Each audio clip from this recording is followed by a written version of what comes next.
Friend, स्वागत है आपका स्टडीज 94 क्लासेस की इस लेटेस्ट वीडियो में। दोस्तों, अभी हम लोग क्लास 10th के फिजिक्स में चैप्टर नंबर विद्युत धारा का चुंबकीय प्रभाव पढ़ रहे हैं। इस लास्ट क्लास में हम लोग ये चैप्टर स्टार्ट कर दिए थे। आज हम लोग को चुंबकीय क्षेत्र से आगे बढ़ना है कि चुंबकीय क्षेत्र क्या होता है। चलिए दोस्तों, बिना देर किए हुए क्लास को स्टार्ट करते हैं। चुंबकीय क्षेत्र क्या है? चुंबकीय क्षेत्र समझने से पहले हम लोग ये समझते हैं, जैसे हम लोग एक चुंबक ले लेते हैं। आप लोग भी बचपन में एक चुंबक लेते होंगे, तो और चुंबक के पास एक चुंबकीय पदार्थ को लाते होंगे, जैसे लोहा। एक चुंबक है, मान लीजिए वही चुंबक के सामने वो लोहा लाते होंगे। तो मान लीजिए लोहा दूर से ला रहे हैं। जैसे आप लोग देख सकते हैं कि मान लीजिए ये मेरा एक, मान लीजिए ये चुंबक है। क्या है? चुंबक है। एक मिनट, मान लीजिए ये चुंबक है और ये क्या कर रहा है? ये चुंबक और ये चुंबकीय पदार्थ है। ये मेरा चुंबकीय पदार्थ है और ये चुंबक यहाँ पर है। तो जब चुंबकीय पदार्थ को पास में लाते हैं तो एक ऐसा स्थान होता है, उस स्थान पे चुंबक चुंबक हो ये चुंबकीय पदार्थ ये चुंबकीय पदार्थ को चुंबक अपनी ओर खींचना स्टार्ट कर देता है। तो ये चुंबक का यहाँ तक इसका क्षेत्र है कि अपना क्षेत्र तक कब्जा किया हुआ है, कि यहाँ तक इसका चुंबकीय प्रभाव दिखने को मिलता है। यहाँ तक इसका चुंबकीय पदार्थ का प्रभाव देखने को मिलता है। तो जिस क्षेत्र तक उसका चुंबक का प्रभाव दिखता है, उस क्षेत्र को हम लोग चुंबकीय क्षेत्र कहते हैं। जैसे आप लोग देख सकते हैं कि हम यहाँ पर हम एक चुंबक लिए हैं। तो ये चुंबक लिए हैं और यहाँ पर एक चुंबकीय पदार्थ है। एक मिनट, अब दिख रहा होगा। यहाँ पर एक चुंबकीय पदार्थ है, ये मेरा चुंबक है। तो क्या होता है, जब चुंबक को पास लाते हैं तो यहाँ पे ला रहे हैं, तो चुंबक का इस क्षेत्र तक कुछ ना कुछ प्रभाव दिख रहा है। पहले यहाँ पर था, कोई प्रभाव नहीं है, लेकिन यहाँ पर लाया है तो कुछ ना कुछ प्रभाव दिख रहा है। तो हम समझेंगे कि यहाँ पर यहाँ तक इस चुंबक का प्रभाव है। तो जिस क्षेत्र तक चुंबक का प्रभाव रहता है, उस क्षेत्र को हम लोग चुंबकीय क्षेत्र कहते हैं। क्या कहते हैं? चुंबकीय क्षेत्र कहते हैं। इस क्षेत्र तक को हम लोग चुंबकीय क्षेत्र कहेंगे। यदि ये चुंबक पहले दूर है तो इस पर कोई प्रभाव नहीं है, लेकिन इस चुंबक को जैसे ही इसके पास लाते हैं, इसके क्षेत्र तक लाते हैं, तो चुंबक का कुछ ना कुछ पदार्थ को देखने को मिल जाता है। तो समझते हैं कि यहाँ इस क्षेत्र तक इस चुंबक का यहाँ पर इस क्षेत्र तक प्रभाव है। इसी क्षेत्र को हम लोग चुंबकीय क्षेत्र कहते हैं। देख लीजिए चुंबकीय क्षेत्र क्या होता है, आप लोग पढ़ के देखिए चुंबकीय क्षेत्र क्या होता है। किसी चुंबक के चारों ओर का वह क्षेत्र, किसी चुंबक है और उसके चारों ओर का वह क्षेत्र जिसमें उस चुंबक के प्रभाव को अनुभव किया जा सकता है, उसे हम लोग क्या कहते हैं? चुंबकीय क्षेत्र कहते हैं। उस क्षेत्र को चुंबकीय क्षेत्र कहते हैं। समझ में आई कि नहीं आई? देख लीजिए, ये मेरा चुंबक है और चुंबक को जब हम यहाँ पर किसी पदार्थ को, चुंबकीय पदार्थ को लाते हैं, तो चुंबकीय पदार्थ को जैसे ही यहाँ पे लाते हैं तो यहाँ पर चुंबक का प्रभाव दिखने को मिल जाता है। तो हम लोग अनुभव करते हैं कि यहाँ तक चुंबक का प्रभाव है। तो इस चुंबक के चारों ओर का वह क्षेत्र, चारों ओर जहां तक प्रभाव रहेगा, उस प्रभाव को, उस क्षेत्र को हम लोग चुंबकीय क्षेत्र कहते हैं। क्या कहते हैं? चुंबकीय क्षेत्र कहते हैं।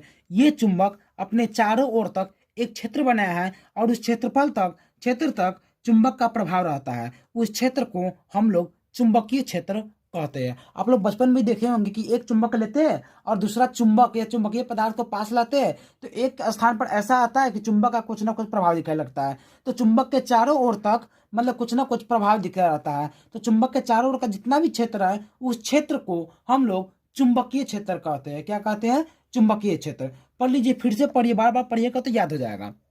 देखिए, किसी चुंबक के चारों ओर का वह क्षेत्र जिसमें जिसमें उस चुंबक के प्रभाव का अनुभव किया जा सकता है, उसे चुंबकीय क्षेत्र कहते हैं। चुंबकीय क्षेत्र समझ में आया कि नहीं आया? आप लोग कमेंट करके बताइएगा। आप लोग क्या करें, चुंबकीय क्षेत्र को अब आप लोग लिख लीजिए कि चुंबकीय क्षेत्र क्या होता है। तो किसी चुंबक के चारों ओर का वह क्षेत्र जिसमें उस चुंबक का प्रभाव का अनुभव किया जा सकता है, उसे हम लोग चुंबकीय क्षेत्र कहते हैं। बहुत बढ़िया से इसका समझ लिए कि यहाँ पर मेरा एक चुंबक है और यहाँ पर चुंबक के चारों ओर का प्रभाव है। इस क्षेत्र को, जहाँ तक क्षेत्र उसका प्रभाव है, उस क्षेत्र को हम लोग चुंबकीय क्षेत्र कहते हैं। चलिए, चुंबकीय क्षेत्र अब हम लोग का समाप्त होती है। आगे बढ़ते, चुंबकीय बल क्या होती है। देखिए, चुंबकीय बल क्या होती है। मान लीजिए यहाँ पर मेरा एक चुंबक है और यहाँ पर एक चुंबकीय पदार्थ है। तो चुंबक इस चुंबकीय पदार्थ को बल लगाकर अपनी ओर खींचता है।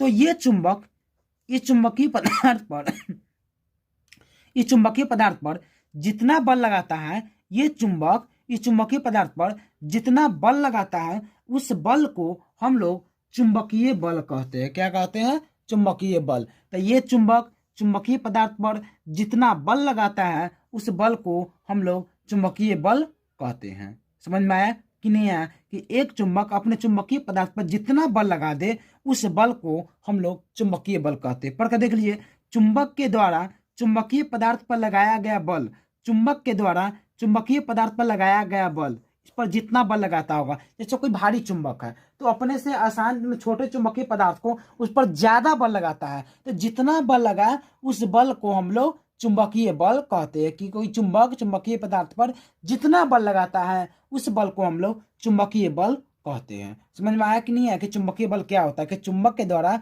चुंबकीय पदार्थ पर जितना बल लगाया गया बल को हम लोग चुंबकीय बल कहते हैं। अभी हम लोग चुंबकीय क्षेत्र समझे हैं कि चुंबकीय क्षेत्र क्या होता है। तो किसी चुंबक के चारों ओर का वह क्षेत्र जिसमें उस चुंबक के प्रभाव का अनुभव किया जा सकता है, उसे हम लोग चुंबकीय पदार्थ चुंबकीय क्षेत्र कहते हैं। एक चुंबक लेते हैं और दूसरे ओर चुंबकीय उसके चुंबक के चारों ओर का क्षेत्र होता है, जिसमें चुंबक हम लोग अनुभव कर लेते हैं चुंबक का, तो उस क्षेत्र को हम लोग चुंबकीय क्षेत्र कहते हैं। फिर समझे चुंबकीय बल क्या होता था? एक चुंबक चुंबकीय पदार्थ पर जितना बल लगाता है, उस बल को हम लोग चुंबकीय बल कहते हैं। चलिए अब हम लोग नेक्स्ट पेज में देखते हैं क्या है।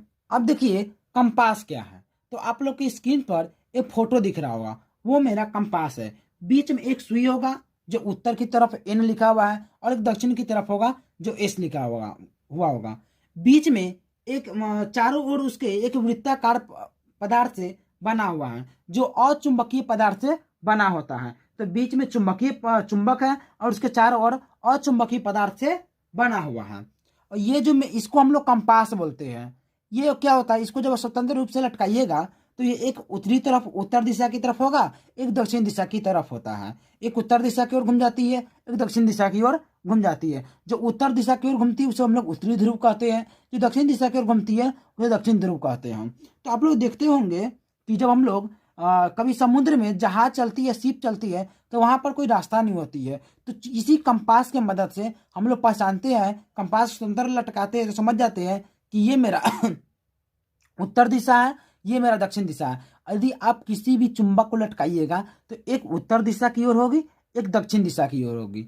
तो वहां पर जो जहाज चलाते हैं समुद्र में, वहां पर तो कोई रास्ता होता नहीं है। तो हम लोग इसी कंपास की मदद से पहचानते हैं कि अभी हम लोग उत्तर दिशा में हैं, दक्षिण दिशा में हैं। यदि हम लोग एरोप्लेन उड़ाते हैं, हवा में उड़ती है, तो ऊपर में भी कोई रास्ता नहीं है, तो हम लोग कंपास की मदद से ही पहचानते हैं कि ये मेरा अभी उत्तर दिशा की ओर है, दक्षिण दिशा की ओर। ये हम लोग समझ जाते हैं, कंपास की मदद से पहचाना जाते हैं कि ये मेरा कौन सी दिशा में चल रही है। वही होता है कंपास। कि कंपास के चारों ओर एक अचुंबकीय पदार्थ से बना होता है, बीच में एक क्या बोलते हैं, एक सुई रहता है, जिसे हम लोग चुंबकीय सुई कहते हैं। चुंबकीय सुई एक उत्तरी दिशा की ओर दर्शाता है, एक दक्षिण दिशा की ओर दर्शाता है। आप लोग इस कंपास का फोटो देख लिए। चलिए अब हम लोग कंपास की परिभाषा देख लेते हैं कि कंपास क्या होता है। देखिए, कंपास की सुई भी चुंबक होती है। कंपास की सुई बीच में देखे है, वो सुई एक चुंबक होती है। आगे देखिए, हमें पता है कि अलग अलग ध्रुव एक दूसरे को आकर्षित करते हैं। अलग अलग ध्रुव आपको कल ही एग्जाम्पल में समझाए थे कि यदि चुंबक में एन है तो वो एस को अपनी ओर आकर्षित करेगा, यदि एस है तो एन को आकर्षित करता है। आप कभी देखते होंगे, यदि आप चुंबक बीच में से तोड़ देते हैं तो चुंबक का जो सिरा होता है वो अपने सेम सिरों को आकर्षित नहीं करता है, लेकिन उसको बदल के ले जाइएगा तो एक दूसरे की ओर खींचता है। तो आप लोग बचपन में ही देखे होंगे और कल की क्लास में भी हम लोग ये पढ़े थे। तो क्या है, हमें पता है कि अलग अलग ध्रुव एक दूसरे को आकर्षित करते हैं। क्या करता है? आकर्षित करता है, अपनी ओर खींचता है। जब कंपास की स्वतंत्र रखा जाता है, कंपास को स्वतंत्र रूप से रख दीजिएगा तो चुंबक सुई उत्तर दक्षिण दिशा में संरेखित हो जाती है। एक उत्तर दिशा में चली जाएगी, एक दक्षिण दिशा में संरेखित हो जाती है। कंपास सुई के बाहर एक अचुंबकीय पदार्थ से बना वृत्ताकार बॉक्स लगा रहता है। तो कंपास के बाहर एक अचुंबकीय पदार्थ का बना हुआ बॉक्स लगा रहता है। फिर से आप लोग देखिए, अभी नहीं दिख रहा था। कंपास की सुई भी एक चुंबक होती है। हमें पता है कि अलग अलग ध्रुव एक दूसरे को क्या करती है? आकर्षित करती है। जब कंपास की स्वतंत्र रूप से लटकाते हैं तो चुंबक का सुई जो होता है एक उत्तर और दक्षिण दिशा में संरक्षित हो जाती है। कंपास सुई के बाहर एक अचुंबकीय पदार्थ से बने वृत्ताकार बॉक्स में लगा रहता है, जिसे हम लोग कंपास कहते हैं। कंपास के बारे में आप लोग बढ़िया समझ में आ गई होगी कि कंपास के बीच में एक सुई रहता है, एक उत्तर दिशा की ओर रहती है, एक दक्षिण दिशा की ओर रहती है, और चारों ओर एक बॉक्स लगा रहता है जो अचुंबकीय पदार्थ से बना हुआ रहता है। यही होता है मेरा कंपास। कंपास के बारे में आप लोग समझ गए। चलिए अब हम लोग आगे देखते हैं क्या है। आप लोग इसको नोट भी कर दीजिएगा कि क्या होता है इस कंपास। आगे देखिए, यहाँ पर आगे देखिए, चुंबकीय क्षेत्र को चुंबकीय क्षेत्र रेखाओं द्वारा दर्शाया जाता है। आप लोग एक चुंबक ले लीजिए और चुंबक के ऊपर छोटा छोटा लौह चूर्ण जो आप लोग देखे होंगे, छोटा छोटा लोहा का, इसके चारों ओर ही छिड़क दीजिए। तो छिड़क देने पर आप लोग की स्क्रीन पर एक फोटो आ रही होगी, तो ध्यान से देखिएगा उस फोटो को। आप लोग उस फोटो में एक चुंबक है बीच में, उसके चारों ओर हम लोग एक छोटे छोटे लौह चूर्ण को छिड़क दिए हैं, और आप लोग हाथ से उसको अच्छा से मिला दीजिए। तो मिला देने पर आप लोग जूम करके अच्छा से आप लोग देखें तो देखने को मिलेगा कि एन से निकलती है, एस की तरफ जाती है, एन से निकलती है, एस की तरफ जाती है, एन से निकलती है, एस की तरफ। ध्यान से देखिएगा तो वैसे जा रही होगी। क्या करिए, फिर से ध्यान से सुनिए कि एक चुंबक लीजिए, चुंबक के ऊपर एक लौह चूर्ण को अच्छा से छिड़क दीजिए। छिड़क देने के बाद यदि आप क्या करिए, हाथ से अच्छा से थपथपा दीजिए। थपथपा देने पर आप लोग देखने को मिलेगा कि वहां पर जो लौह चूर्ण है, एन से निकलती है, एस की तरफ जाती है, एन से निकलती है, एस की तरफ जाती है। वहां पर एक क्षेत्र बनता होगा, एक रेखा बनता होगा। क्या बनता होगा? रेखा वहां पर बन रहा होगा कि एन से निकल रही है, एस की तरफ जा रही है। तो इसी को हम लोग क्या कहते हैं कि जो वहां पर चुंबकीय क्षेत्र रेखा होता है, वो चुंबकीय क्षेत्र को चुंबकीय क्षेत्र रेखा द्वारा दर्शाते हैं। आप लोग अच्छा से यहाँ समझिए। यहाँ पर देख सकते हैं कि यहाँ पर अभी जो आप स्क्रीन पर देखे हैं कि वहां पर जब हम चारों ओर छिड़क दिए है तो देखने होंगे एन से निकलती है, एस की तरफ जाती है, एन से निकलती है, एस की तरफ जाती है, एन से निकलती है, एस की तरफ जाती है, एन से निकलती है, एस की तरफ जाती है। वही है, चुंबकीय क्षेत्र को चुंबकीय क्षेत्र रेखाओं द्वारा, रेखा के द्वारा दर्शाया जाता है। इसके बारे में आप समझे कि नहीं समझे, नीचे कमेंट करके हमें बताइएगा। कि जब एक चुंबक के ऊपर लौह चूर्ण को छिड़कते हैं तो एन से निकलती है, एस की तरफ जाती है। समझ में आ गई कि नहीं आई? आप लोग नीचे कमेंट करके बताइएगा। चलिए दोस्तों आज की इस वीडियो में हम इतना ही पढ़े हैं, ज़्यादा कोई बड़ा क्लास था नहीं, छोटा क्लास लिए हैं। यदि आप लोग इतना बढ़िया समझ लिए हैं तो कल की क्लास में मेन क्लास होगी कि विद्युत धारा चुंबकीय क्षेत्र उत्पन्न कैसे करती है, चुंबकीय में और विद्युत धारा में, चुंबक और विद्युत धारा में क्या प्रभाव होती है, क्या संबंध होती है, इसे कल के क्लास में बढ़िया तरीका से समझेंगे। चलिए दोस्तों, क्लास को यहीं पर एंड करते हैं।